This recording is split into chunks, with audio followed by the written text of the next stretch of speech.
Þá tökum við fyrir fjórða og síðasta hlutan af 5. kaflanum úr mannslíkamanum. Eyrun okkar eru hönnuð til þess að taka til sín hljóð, leiða þau inn í eyrað. Þetta hljóð er í raun og veru bara titringur í loftinu. Þegar við tölum, þegar ég er að tala núna, þá víbra raddböndin af því að það hleypur loft um þau. Þessi víbringur honum er aðeins breytt á leiðin út eftir hvort ég beini loftinu upp í nef eða milli varana, hvernig ég nota tungun og varin og svo framvegis. Og þannig verður til mismunandi hljóð. Þessi víbringur, hann lendir síðan á hljóðhimnunni. Hérna sjáum við mynd af hljóðhimnunni inn í eyran ykkar. Það þarf að fara ansi langt inn til þess að sjá þetta hérna. Þegar hún víbrar, þá leiðir hún víbringin lengra inn í gegnum 3 lítil bein í innra eyranu sem síðan leiðan inn í kuðunginn. Þar inni eru bifár sem nema titringin, senda síðan boð með tauginni heyrnartauginni til heilans og heilin ræður svo úr merkingu hljóðsins, ber það saman við hljóð sem hann hefur heyrt áður og svo framvegis til þess að fá einhverja merkingu í þetta. Hérna sjáum við skýringamynd af hljóðhimnunni og þessum beinum. Þetta heitir hamar, þetta heitir steði og þetta heitir ístað. Þetta er svo kuðungurinn þar sem að bifárin eru. Hljóði kemur inn hérna, þetta er hlustin. Og við skulum skoða þetta aðeins betur. Hljóðið er titringur. Þetta er ástæðan fyrir því að þegar við komum við sérstaklega stóra hátalara þar sem er verið að spila hljóð hátt, þá finnum við þá titra. Titringurinn berst út í hljóðið. Ytra eyrað okkar er hannað til þess að beina hljóðinu hérna inn í hlustina, en lögun eyrans hjálpar okkur líka við að átta okkur á því úr hvaða átt hljóðin er að koma. Hljóðið berst svo hérna inn, lendir á hljóðhimninu og hún fer að víbra. Þessi víbringur leiðir hérna upp hamarinn, yfir í steðjan og yfir í ístæðið. Og hann hamrar hérna á kuðungnum og inn í kuðungnum er svo vökvi sem heldur áfram að víbra. Hljóðhimnan er svona miðað við ístæðið allavega mjög stór og hlutfallið í raun og veru á milli hljóðhimnunar og ístæðisins gerir það verkum að þessi titringur hann magnast upp. Hérna sjáum við þetta. Ístæðið eða flöturinn hérna er ekki nema 3,2 fermillimetrar og meðan hljóðhimnan er 55 fermillimetrar. Þess vegna magnast þetta er meiri þrýstingur sem myndast hér. Og það er líka út af lögun þessara beina sem þrýstingurinn magnast ennþá meir upp. Þessi titringur berst síðan inn í kuðunginn. Þar er vökvi, hann fær ákveðnar plötur til þess að hreyfast. Þetta út frá eigin tíðni þeirra, þetta er svolítið flókið. En þegar þær fara að hreyfast, þá hreyfast bifárin sem þið sjáðu hérna við hliðina og það eru þau sem senda síðan boð til heilans hvað er að gerast.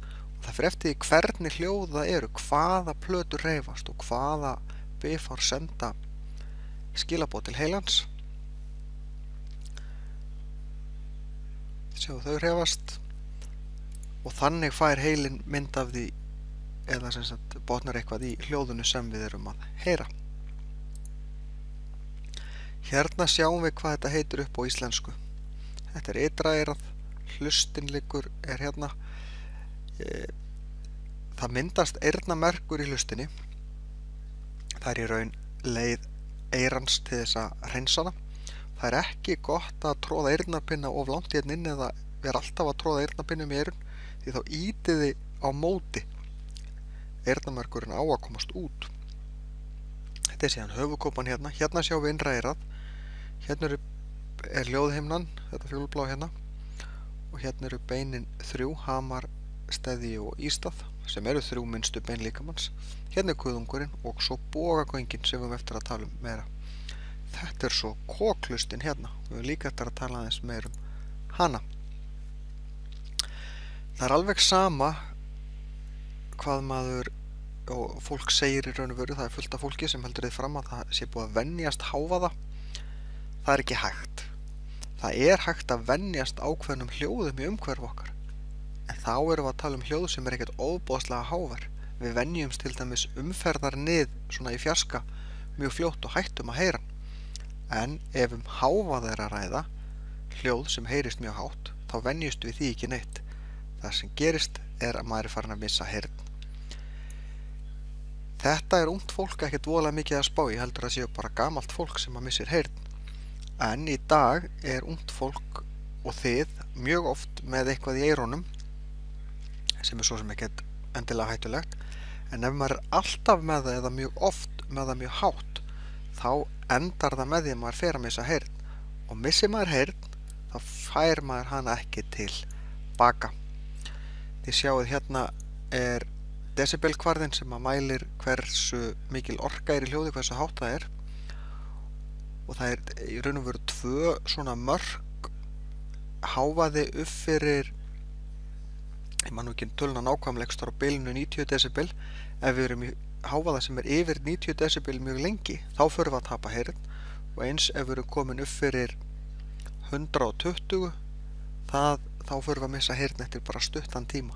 Þess vegna eru margar rockstjörnur með tappa í eyrunum á tónleikum. Koklustin sem ég nefndi áðan, hún liggur hérna frá innra eyrun og niður í kok. Hún er til þess að jafna þrýsting. Þegar við erum í flugvél sem dæmi, við erum að taka á loft eða lenda, þá verður mikil þrýstingsbreyting í umhverfinu okkar, því það er mikil þrýstingur niður í jörð, lítill þrýstingur upp í lofti, þessi flugvélin er að fljúga. Og það kemst ekkert loft í gegnum hljóðhimnuna, því myndast yfir þrýstingur. Annarkvort er of mikil þrýstingur fyrir utan, þess vegna þrýstist hún inn, eða öfugt, of mikil þrýstingur fyrir inn og þá þrýstist hún út. Þess vegna hjálpar það að hreyfa kjálkan, fá sér tyggjó eða ópal eða eitthvað, og þá erum við að hleypa lofti hérna annarkvort inn eða út. Ef hún stíflast þegar við erum með kvef, getur líka myndast út af hálsbólgu. Kvef er veirusjúkdómur, hálsbólga er yfirleitt bakteríusjúkdómur. Eyrnabólga getur verið hvort heldur sem er, bakteríu eða veirusjúkdómur. Að þá fyllist þetta jafnvel af vökva og þá er líkurnar á sýkingu orðnar miklu meiri. Þess vegna finnum maður stundum til í eyrunum þegar maður er mjög kvefaður eða með mikla hálsbólgu, því að þá er þessi hlust hérna, þessi pípa stífluð. Til þess að minnka líkurnar á að þetta gerist eru stundum settur rör í hljóðhimnuna, þá er skorið lítið gat á hljóðhimnuna og sett svona plaströr. Það er til þess að jafna þrýstingin, þannig að þó að hlustin stíflist, að þá er hægt að jafna þrýstingin, og eins ef það fer að myndast vökvina þá legur hann út rörið. Þannig að það verður ekki sama vökvasöfnun hérna sem enn minnkar líkurnar á eyrnasýkingum. Bogagöngin eru 3, þau eru við hliðina á kuðungnum og eru hálffull af vökva. Þar eru bifhár sem að nema vökvinni hérna og þau sem sagt mynda öll, þessi hérna 2 mynda 90 gráðu horn og svo er þetta hérna sem myndar 45 gráðu horn á milli þeirra, þannig að þau nema allar hreyfingar. Þau eru hálfa vökva, þannig að eftir því hvort það er vökvi eða ekki, að þetta virkar svona eins og 3 hallamál sem vinna saman. Þetta er allt saman upplýsingar hvað er vökvi og hvað er ekki sent til heilans og hann finnur út úr því hvort við erum að halda jafnvægi eða ekki. Við getum orðið ringluð ef við hreyfum okkur mjög mikið eða snúum okkur og þá er vökvin bara áfram á hreyfingu þó að við séum stoppuð. Hormón eru efni sem að innkirtlarnir framleiða. Hérna sjáum við helstu innkirtlana. Hormónin fara út í blóðið og hafa áhrif á líffæri allan líkamann. Sum hormón hafa áhrif bara á einhverju afmörkuðum stað á meðan önnur hafa og geta haft áhrif á nær allan líkamann. Þau eru lengur að byrja að virka því að þau þurfa að berast með blóðinu heldur en taugaboð, en þau virka á meðan þau eru í blóðinu, þau brotna á endanum niður. Hormón hafa áhrif á skapið í okkur, þau hafa áhrif á hversu virk við erum, svefn, bara ótrúlega stóran hluta líkamsstarfseminnar. Sumir misnota hormón, svokölluð vaxtaaukandi hormón eða anabóliska stera. Það er til dæmis nánast útilokað að verða jafn stór og þessi maður án þess að hafa sprautað sig með sterum.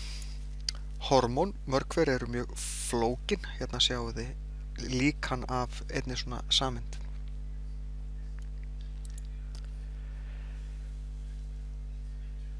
Insúlín og adrenalín eru dæmi hormón. Insúlín er hormón sem að stjórnar niðurbroti á sykri í líkamanum. Ef maður borðar mikinn sykur þá fer líkaminn að framleiða meira insúlín til þess að brjóta sykurinn niður. Ef að insúlín framleiðslan er orðin skert eða eitthvað vitlaus, þá er talað að fólk sé komið sykursýki. Það er til tvær gerðir. Gerð 1 er sem sagt meðfædd sykursýki, kemur fram hjá ungu fólki, og svo áunninni af fullorðin sykursýki sem er gerð 2. Hún kemur af því að fólk borðar of mikinn sykur, hreyfir sig of lítið eða er orðið of feitt. Með því að forðast of mikinn sykur, hreyfa sig og passa að vera í kjörþyngd, þá minnkar maður líkurnar á að fá sykursýki 2 verulega.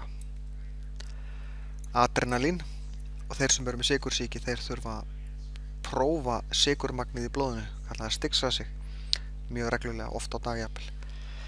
Adrenalín er streituhormón. Þegar líkaminn verðum hrædd, verðum spennt, verðum stressuð, þá fer líkaminn að framleiða adrenalín. Og adrenalínið fær líkamann til þess að verða tilbúin undir átök. Þá fer hjartað að slá hraðar, við förum að anda hraðar, allir vöðvar eru spenntir, tilbúinir í átök. Þetta er ástæðan fyrir því að það er gott að verða svona eðlilega stressaður fyrir átök, fyrir prófi, fyrir keppni eða eitthvað álíka, því að þá er líkaminn tilbúinn. Og hann fær okkur svona svolítið til þess að, þetta er oft talað fight eða flight viðbragð, sem að þá erum við tilbúin í átök hvort sem það er að berjast eða flýja. En sálfræðingar tala að þetta sé bara innbyggt í okkur. Við ráðum því í raun og veru ekki. Ef við lendum í hættu, þá eru það sumir sem snúa sig við og berjast, meðan aðrir hlaupa, og það er voða lítið sem við getum gert til þess að breyta því eitthvað. En þá er þessu lokið.